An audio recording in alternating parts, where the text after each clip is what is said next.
Law 2. Never put too much trust in friends.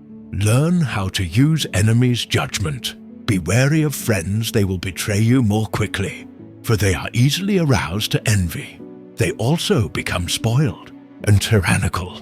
But hire a former enemy, and he will be more loyal than a friend, because he has more to puff. In fact, you have more to fear from friends than from enemies.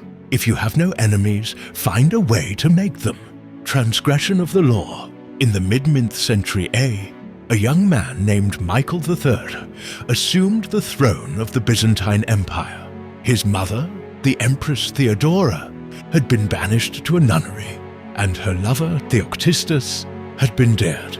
At the head of the conspiracy to depose Theodorus and enthrone Michael had been Michael's uncle, Bardas, a man of intelligence and a robitiel.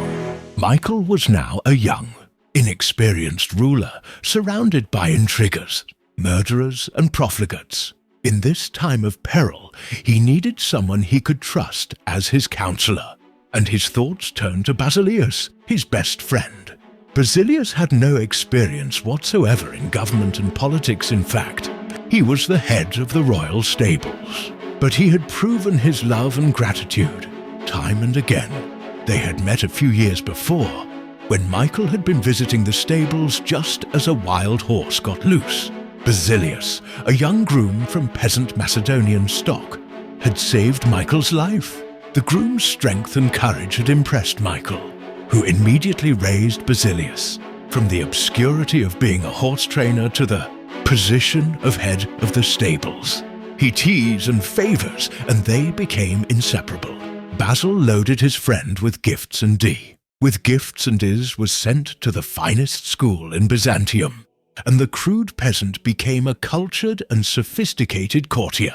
Now Michael was emperor and in need of someone loyal. Who could he better trust with the post of chamberlain and chief counselor than a young man who owed him everything? Basilius could be trained for the job, and Michael loved him like a brother. Ignoring the advice of those who recommended the much qualified Bardas, Michael chose his friend. Basilius learned well, and was soon advising the emperor on all matters of state. The only problem seemed to he money. Basilius never had enough. Exposure to the splendor of Byzantine court life made